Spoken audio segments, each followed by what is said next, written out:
दोस्तों नमस्कार। दोस्तों सपना दिखाया गया था 5 ट्रिलियन की इकोनॉमी का। सत्ता में बैठे लोगों ने तालियां बजाई थी और शायद सुनने वालों ने भी तालियां बजाई थी, क्योंकि एक ऐसा सपना था जिस सपने को पालना शायद सत्ता की जरूरत थी और इस देश के व्यापारियों की जरूरत थी, इस देश के कॉरपोरेट्स की जरूरत थी, इस देश के पैसे वाले लोगों की जरूरत थी। लेकिन एक के बाद एक निर्णय जिस तरीके से भारत को मौजूदा वक्त में लाकर खड़ा कर चुके हैं, उसमें अब सवाल सिर्फ महामारी भर का नहीं है। उसमें सवाल अब सिर्फ यह नहीं है कि दवाइयां नहीं है, ऑक्सीजन नहीं है, अस्पताल के बेड नहीं है और वैक्सीन भी नहीं है, और इन सारी चीजों की ब्लैक मार्केटिंग, जमाखोरी, ऊपर से नीचे, दाएं से बाएं हर कोई अपने तरीके से कर रहा है, लेकिन उस पर रोक टोक लगाने की परिस्थितियां भी नहीं है। परिस्थितियां कितनी विकट हो गई है, हमें लगता है आज आपको महामारी से हटकर जरा इस देश के आर्थिक हालातों को समझ लेना चाहिए, क्योंकि वह बेरोजगारी पूरे चरम पर है। इस देश के भीतर में बैंकों को खोखला जो किया जा रहा है वह भी चरम पर है। इस देश के भीतर में भविष्य निधि में जो पैसा रखते हैं वह भी भविष्य तो दूर की बात है, सिर्फ तत्काल में जीवित रह जाएं, इसके लिए भविष्य निधि से पैसा यानी पीएफ से पैसा निकालने वालों की तादाद बढ़ती चली जा रही है। हालांकि इसी दौर में बैंक से जिन पैसे वालों ने लोन लिया, उन्होंने लोन नहीं लौटाया, उनकी तादाद भी बढ़ गई। और इसी दौर में सरकार ने जो बैंकों के द्वारा दिया गया लोन था उसको रिटर्न ऑफ यानी माफ करने की परिस्थितियों में भी चरम की परिस्थिति लाकर खड़ी कर दी। इसी दौर में मनरेगा तक में काम नहीं है। इसी दौर में बेरोजगारी का आलम इतना बड़ा हो चला है कि दुनिया के मानचित्र पर जब आप बदलाव को लेकर अपनी दृष्टि डालेंगे तो शायद इतनी बड़ी तादाद में बेरोजगारी किसी भी देश में सत्ता को पलट देती है। लेकिन यह देश लोकतांत्रिक है, इस देश के साथ जुड़ा हुआ है एक के बाद एक ऐलान किया जाने की परिस्थिति और उस पर तालियां बजाना, और तालियां बजाने के लिए मीडिया चाक चौबंद व्यवस्था लगातार करता है। तो हमें लगता है कि आज पन्ने दर पन्ने खोलने की जरूरत इसलिए आन पड़ी है क्योंकि इस देश की जीडीपी के बराबर ही भारत पर कर्ज है। 99% कर्ज कल्पना के परे है। जितनी जीडीपी उतना ही कर्ज। जब महामारी नहीं आई थी 2019 में अगर आप चले जाइएगा, उस समय भारत की जीडीपी के मुकाबले भारत पर कर्ज 72 से 74% था। जब महामारी की पहली लहर आई उस वक्त यही कर्ज बढ़कर लगभग 89-90% तक पहुंच गया। लेकिन आईएमएफ ने अपने तौर पर यानी इंटरनेशनल मॉनेटरी फंड ने अपने तौर पर माना कि भारत अपनी इकोनॉमी को रिकवर करेगा, और बार बार सरकार की तरफ से कहा जाता था हम वी शेप में हैं, नीचे गए हैं तो ऊपर भी उठेंगे। और आईएमएफ ने भी कहा कि ठीक कह रहे हैं, आपका जो कर्ज है आप पे वह 90 से घटकर 80 तक आ जाएगा। लेकिन 2 हफ्ते पहले या कहें अप्रैल के दूसरे तीसरे हफ्ते में आईएमएफ के डिप्टी डायरेक्टर हैं पाओलो मौर्या, उन्होंने प्रेस कॉन्फ्रेंस की। उन्होंने जानकारी दी कि भारत की इकोनॉमी रिकवर कर पाने की स्थिति में नहीं है और यहां पर जो कर्ज है वो 99% तक 2021 के अंत तक चला जाएगा। यानी देश की जितनी जीडीपी उतना ही कर्ज भारत पर। और यहीं से सबसे बड़ा सवाल पैदा होता है कि यह स्थिति इस देश के भीतर में आ कैसे गई? क्या महामारी के वक्त ही सारी परिस्थितियां पैदा हुई है या उससे पहले से चली आ रही थी? क्योंकि जब नोटबंदी की गई तो तालियां हर किसी ने बजाई, लेकिन किसी ने नहीं सोचा कि इस देश में नोटबंदी के बाद इस देश के अनऑर्गेनाइज सेक्टर को पटरी पर कौन लाएगा। जब जीएसटी का जिक्र पार्लियामेंट में दूसरे सूरज के उगने के समान किया गया, तब भी किसी ने नहीं सोचा कि जब जीएसटी इस देश में अलग अलग स्लैब में लागू होगी तो इस देश के व्यापारियों का क्या होगा, उनके बाजार, उनकी व्यापार को पटरी पर कौन कैसे लाएगा। इस देश के भीतर में जब लॉकडाउन भी किया जाता है पहले दौर में, उस वक्त भी किसी ने नहीं सोचा कि आप ऑफ तो कर देंगे, ऑन कैसे करेंगे। शायद मौजूदा वक्त में देश के प्रधानमंत्री समझ गए हैं इस देश को ऑफ करना आसान है, लेकिन इस देश को ऑन करने का हुनर हमारे पास है नहीं, तो फिर मुश्किल होगी। और यही मुश्किल कमोवेश बीते 7 बरस से हर परिप्रेक्ष्य में सामने निकल कर आई है। लेकिन जरा देखिए 2020 मार्च के बाद से लेकर अभी तक की परिस्थितियां, 1 साल के वक्त में क्या कुछ हो गया। सिर्फ इस प्रोसेस को अगर आप समझना चाहते हैं तो जरा दिल पर या कलेजे पर हाथ रख लीजिए, क्योंकि स्थिति वाकई इतनी डामाडोल है कि आप परिस्थितियों को बिना इस देश को समूचे लॉकडाउन में लाए बगैर इस देश को आप ऑफ कर चुके हैं। और उसको ऑन में कौन लेकर आएगा? क्या कोई 2024 में लेकर आएगा? अर्जेंटीना और ब्राजील की जो स्थिति है मार्केट इकोनॉमी के मातहत, उसी की कैटेगरी में भारत भी आकर खड़ा हो चला है। यह है इंटरनेशनल मॉनेटरी फंड और वर्ल्ड बैंक का आकलन भारत को लेकर अपने तौर पर कर्ज के मद्देनजर।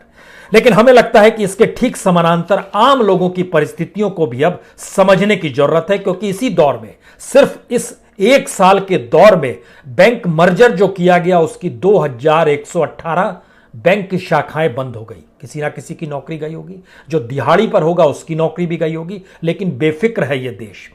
1 करोड़ से ज्यादा सीधे सीधे लोगों का रोजगार छिन गया, जिसमें 75 लाख लोग व्हाइट कॉलर थे। जी, ऑर्गेनाइज सेक्टर के व्हाइट कॉलर 75 लाख, हम सिर्फ इसी दौर का जिक्र कर रहे हैं। इसी के पैरेलल में लगभग 1 करोड़ 35 लाख अनऑर्गेनाइज सेक्टर के रोजगार पाए हुए लोगों की नौकरी चली गई इसी दौर में। 41 करोड़ लोगों पर सीधा असर पड़ा है, लेकिन सरकार की तरफ से चेतने की स्थिति नहीं आई, क्योंकि वह ऑफ करना जानती है, ऑन करना नहीं जानती है। इस देश को कैसे ऑन किया जाए यह हुनर उसके पास नहीं है। 19 करोड़ लोगों की आय इस दौर में गिर गई। बेफिक्र है सरकार क्या? 10 करोड़ से ज्यादा लोग कर्जदार हो गए। बेफिक्र है सरकार क्या? बैंकों के भीतर पहली बार जिनके अकाउंट थे उनकी संख्या बढ़ गई विलफुल डिफॉल्टर के तौर पर, यानी पैसा लौटा पाने की स्थिति में नहीं है। वो कह रहे हैं आपको जो कुर्की करनी है कर लीजिए, हम पैसा दे पाने की स्थिति में नहीं है। और इनकी तादाद 12,917 है, सिर्फ 2020 के दौर में, जब हम लोग कोविड से दो हाथ कर रहे थे। इसी दौर की स्थिति है। और जो रकम है वो 2,44,602 करोड़ की है, जो बैंकों को चूना सिर्फ इसी एक बरस के भीतर लगा है। इतना ही नहीं, जो पीएफ से पैसा निकाला जाता है, पीएफ से पैसा निकालने की तादाद जो है इस तेजी से बढ़ती चली जा रही है कि आज की तारीख में जो भविष्य निधि का पैसा वहां पर जमा था, उनकी संख्या लगभग 1 करोड़ 40 लाख से ज्यादा हो गई। यह 1 करोड़ 40 लाख वैसे लोग हैं जिनकी 15,000 रुपए से कम की कमाई है। 15,000 रुपए से ज्यादा की कमाई वालों की संख्या भी तकरीबन 1 करोड़ को छू रही है। पीएफ से निकाले जा रहे पैसों की संख्या जो है वो लगातार बढ़ती चली जा रही है। और पहली वेव और दूसरी वेव अगर दोनों को मिला भी दीजिएगा तो तकरीबन यह 55 से 60,000 करोड़ रुपया लोगों ने निकाला है, क्योंकि जिंदगी चलानी है। पहले वेव में रोजगार गया था, दूसरे वेव में दवाई चाहिए, अस्पताल चाहिए, वैक्सीन चाहिए, बेड चाहिए, इसके लिए भी पैसा चाहिए। सवाल 5 किलो गेहूं और 5 किलो चावल भर का नहीं रहा है। इस देश के भीतर में पीएफ का पैसा लोग निकाल रहे हैं, इलाज हो सके, जिंदगी बच सके। यानी जो सरकार ने अपने तौर पर ऐलान किया था 5 लाख का इंश्योरेंस, जो प्रधानमंत्री के नाम पर किया गया था, वह स्थिति कैसी धूमिल पड़ गई जब देश के भीतर में अस्पताल नहीं, बेड नहीं, इलाज नहीं, तो वो 5 लाख किसको मिलेगा? तो इसका मतलब है वो ऐलान भी सिर्फ हवा में था, क्योंकि हमारे पास इंफ्रास्ट्रक्चर नहीं था। लेकिन हम ऐलान दर ऐलान करने से चूक नहीं रहे थे। जो पेंशन निकालने वाले लोग हैं उसमें 40% लोग वो हैं जो इस देश के 3 राज्यों से आते हैं, और ये 3 राज्य इंडस्ट्रियल स्टेट के तौर पर देश में पहचाने जाते हैं। महाराष्ट्र, तमिलनाडु और कर्नाटक।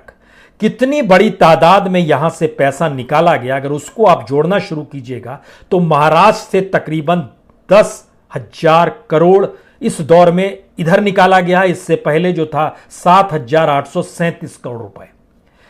तमिलनाडु से पहले दौर में लगभग 5,743 करोड़ था, दूसरे दौर में भी लगभग इतनी ही रकम है। कर्नाटक के भीतर में, यह कर्नाटक का आंकड़ा था 5,743 करोड़। तमिलनाडु का जो आंकड़ा है वो 4,984 करोड़ रुपए पहली वेव में निकाला गया था, और लगभग 3,000 करोड़ रुपए दूसरी वेव में निकाला जा चुका है। यानी ओवरऑल जो भी भविष्य निधि का पैसा रखे हुए था उसको आज की तारीख में पैसा चाहिए जिंदगी जीने के लिए। अब यहां पर दूसरा सवाल है, अगर ऑर्गेनाइज्ड और अनऑर्गेनाइज्ड सेक्टर दोनों को मिला दीजिएगा, सिर्फ 2020 में 8 करोड़ 60 लाख नौकरियां गई हैं। सिर्फ 2020 का हम जिक्र कर रहे हैं, जिनके पास नौकरी थी, परमानेंट के तौर पर थी, और इन्हीं 8 करोड़ 60 लाख में से 2 करोड़ से ज्यादा लोगों ने भविष्य निधि का खाता अपना बंद करके पैसा निकाल लिया। बेफिक्र है सरकार, वो ऑफ करना जानती है, ऑन करना नहीं जानती है। उसके पास ऑन का स्विच नहीं है तो गड्ढे खुदते चले जाएं, गड्ढे भरेंगे कैसे ये नहीं पता है। सिर्फ अगस्त के महीने में सबसे ज्यादा पिछले साल 2 करोड़ 10 लाख लोगों की जॉब गई, जो CMIE का डाटा बताता है। इतनी भयावह स्थिति के भीतर में भी इस देश का अब अनूठा सच सबसे बड़ा यह है कि बैंकों के भीतर का खोखलापन बनाने की परिस्थिति अभी भी जारी है।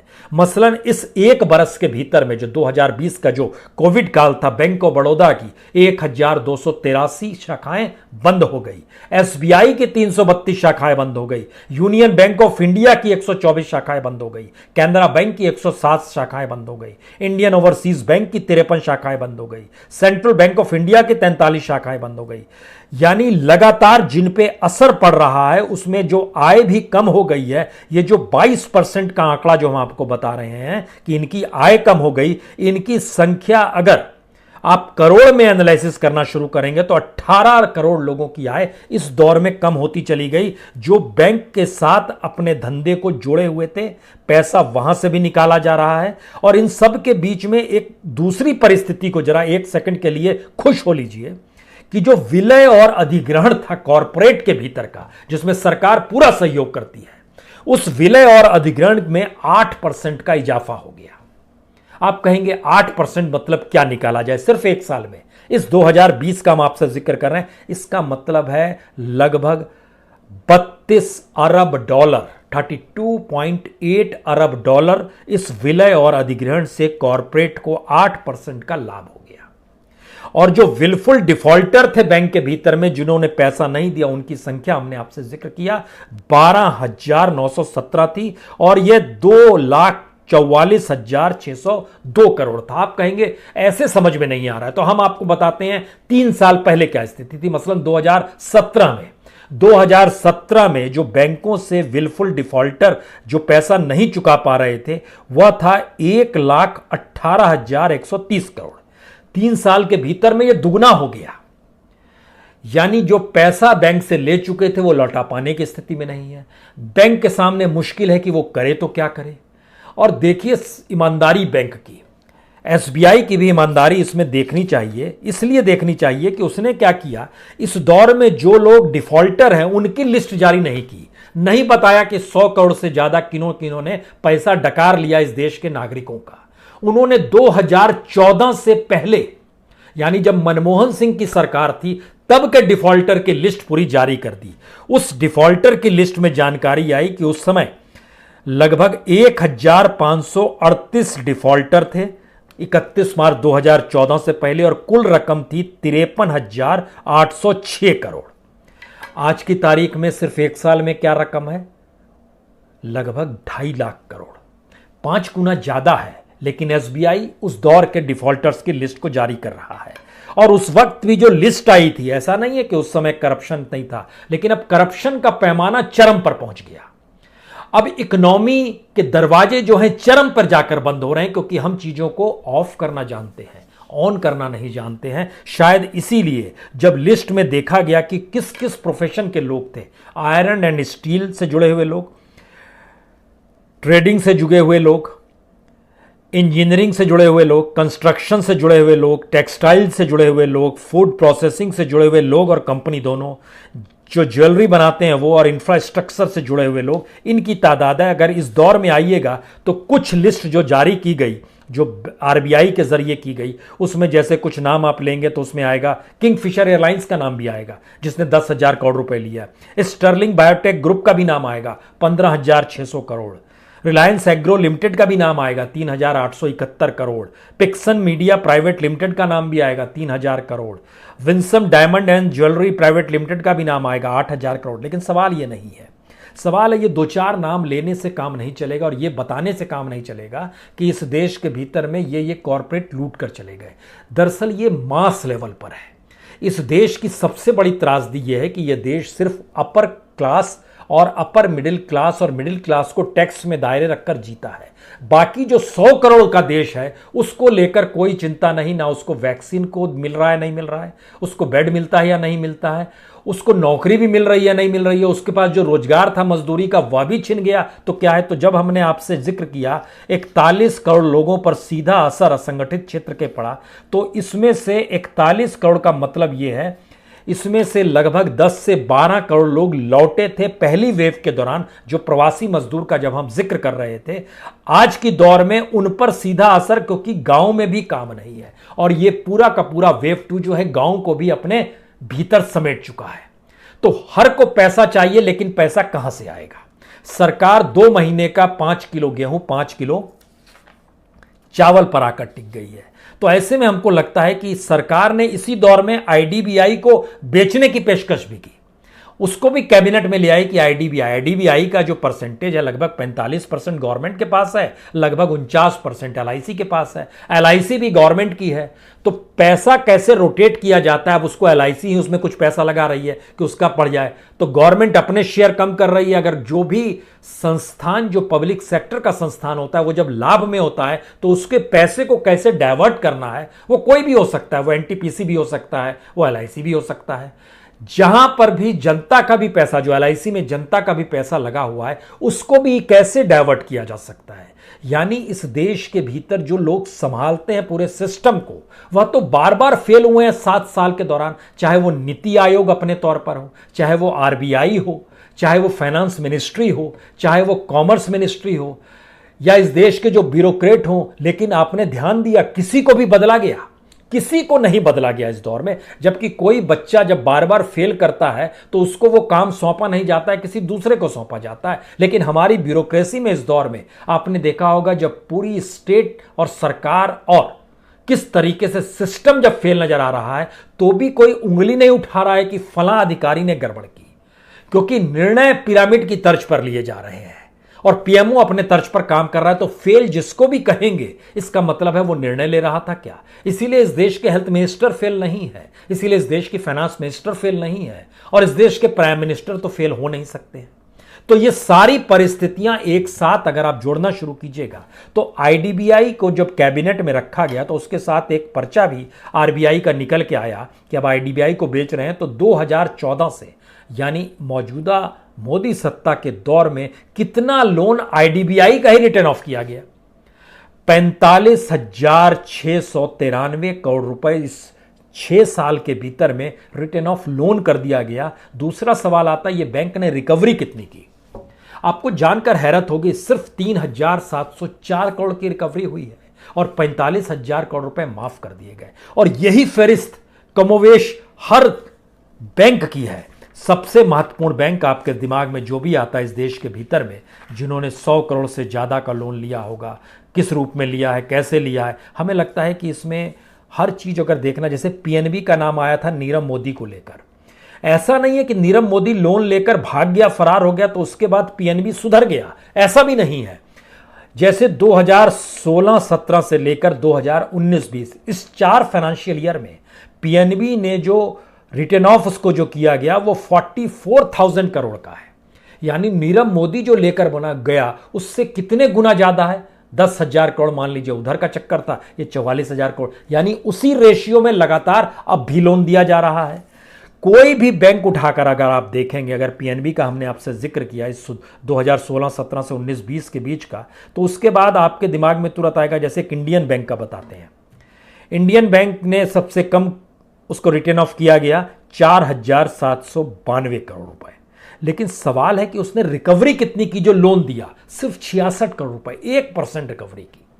ये अगर बैंकों की परिस्थिति है, और इस परिस्थिति के मार्फत अगर ये बात खुले तौर पर सामने आती है कि इस देश का सबसे बड़ा बैंक एसबीआई भी, अगर हमें लगता है कि आप अगर 8-9 साल का देखना चाहते हैं और फिर उसके बाद निकल कर आएगा कि सिर्फ इसी दौर का बताइए, 2016-17 से हम दोनों स्थिति आपके सामने रखते हैं, तब आप समझ पाएंगे कि इस देश में किस तरीके से बैंकों से जो पैसा उठाया जाता था, उसके जरिए एक बिजनेस मॉडल खड़ा किया जाता था, वह परिस्थिति भी 2019 के पास ढह गई है, क्योंकि हमारा पूरा इंडस्ट्रियल सेक्टर तबाह हो गया। वहां पर आपने चीजें ऑफ कर दी है, क्योंकि कामगार जो नौकरी पेशा करते थे, जब वो पीएफ से पैसा निकाल रहे हैं और उनकी संख्या इन इंडस्ट्रियल स्टेट में काम करने वालों की लगभग 40 से 60% तक है, तो इसका मतलब है संकट बहुत ज्यादा गहरा रहा है। शायद इसीलिए एक सवाल हर के जहन में आएगा, एसबीआई में 2012 से 2020 तक 1,23,432 करोड़ रुपए रिटर्न ऑफ किया गया, लेकिन अगर उसको सिर्फ कम करके 2014-15 से एनालिसिस शुरू कीजिएगा तो आपके सामने डाटा जो निकल कर आएगा, पता चलेगा कि 1 लाख करोड़ तो इधर का है, मनमोहन सिंह के काल का 23,000 करोड़ उसको जोड़ा दिया गया। यानी जिस वक्त इस देश के भीतर में संकट इस बात को लेकर था कि वैक्सीन नहीं है, लॉकडाउन करें या नहीं करें, अस्पताल में बेड नहीं है, उस वक्त जब हम आपसे 2-3 जानकारी शेयर कर रहे हैं कि भारत के भीतर में आर्थिक और सामाजिक परिस्थिति, राजनीति को छोड़ दीजिए, आर्थिक और सामाजिक परिस्थितियां इससे बदतर इससे पहले उस समय भी नहीं थी जब इस देश को सोना गिरवी रखना पड़ा था, तो फिर आप समझिए, या फिर उस वक्त भी नहीं थी जब विभाजन के ऐलान के साथ भारत के सामने संकट था कि वह पाई पाई को मोहताज था, खेती इतनी नहीं थी कि इस देश का पेट भरा जा सके। उससे भी बदतर स्थिति उस दौर में जो जनसंख्या थी भारत की 1947 में, वो 31 करोड़ थी, और आज 41 करोड़ लोग के सामने सीधा बड़ा संकट है 2 जून की रोटी का, इलाज का, जिंदगी और मौत के बीच में चलते हुए कैसे बच जाएं इसका। और जो नौकरी कर रहे थे उनकी संख्या अगर 10 से 11 करोड़ की ऐसी है कि किसी भी हालत में कहीं से कर्ज मिल जाए, कहीं से अपना पैसा निकाल लें, तो इसका मतलब है ये खतरे की घंटी हो या ना हो।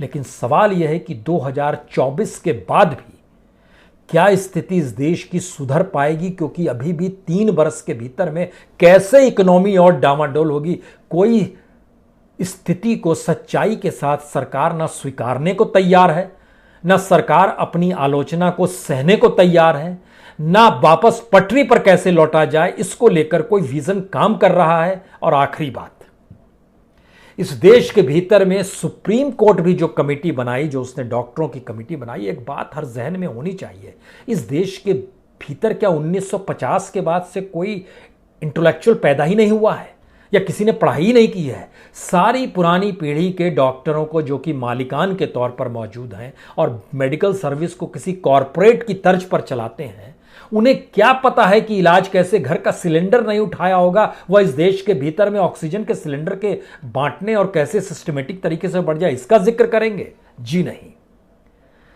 सरकार को सोचना होगा, क्योंकि यह देश तो सबका है, और समझना होगा कि अब किन हाथों में इस देश को संभालने की परिस्थितियों के साथ कमिटी दर कमिटी बनाकर भी काम सौंपा जाए।